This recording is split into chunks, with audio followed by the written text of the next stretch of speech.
Diary of St. Francis de Sales, August 22nd. Do you wish to know if you are making progress through the reception of the sacraments?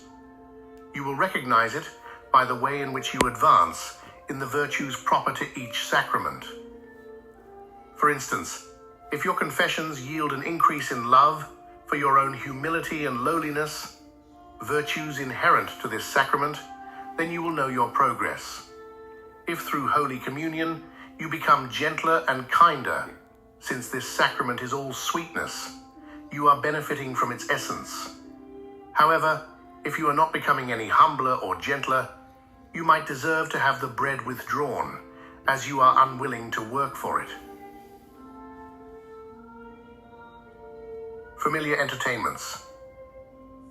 On August 22nd, 1606, St. Francis de Sales concluded the octave of the glorious Assumption of the Virgin at the parish of Saints Sebastian and Pancras in Salaz.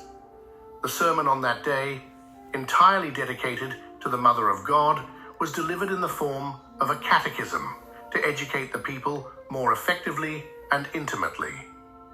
He distributed a great quantity of rosaries and crowns to those present, which were in high demand. Monsieur Favre declared that these objects were miraculously multiplied, as there was no other way to explain how they sufficed for everyone. Our saint remarked that it was the Blessed Virgin who abundantly supplied them. All wanted to receive them from Francis's hand, poor, rich, great and small, and he was able to satisfy everyone, even having some left over. Reflection of August 22nd. His reflection for August 22, St. Francis de Sales imparts a profound lesson on the reciprocal relationship between the sacraments and personal growth in virtue.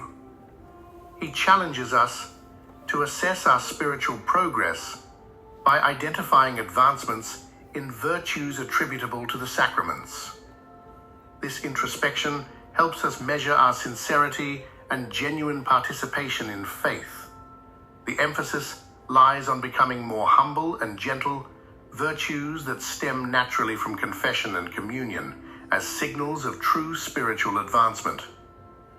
St. Francis warns that failing to exhibit these virtues suggests a lack of genuine effort to engage with the sacraments.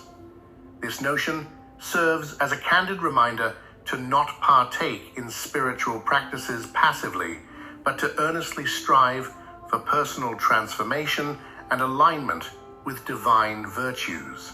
He suggests that spiritual nourishment should not be squandered, echoing the idea that effort is required to truly grow in faith. On a broader scale, the event of August 22, 1606, further illustrates the boundless generosity of divine grace, represented by the miraculous multiplication of rosaries and crowns. This incident conveys the belief in the immeasurable provision of divine love, available to all who seek it. St. Francis's ability to serve all who came to him underscores the abundance of God's grace and the empowering nature of faith sought in community and shared devotion. Together, these reflections encourage a paradigm of active faith, wherein spiritual growth is assessed through virtues, emphasizing the importance of genuine effort and the grace that flows from genuine devotion. They remind us that the journey of faith is not solitary, but enriched by the ideas of abundance and shared spiritual joy.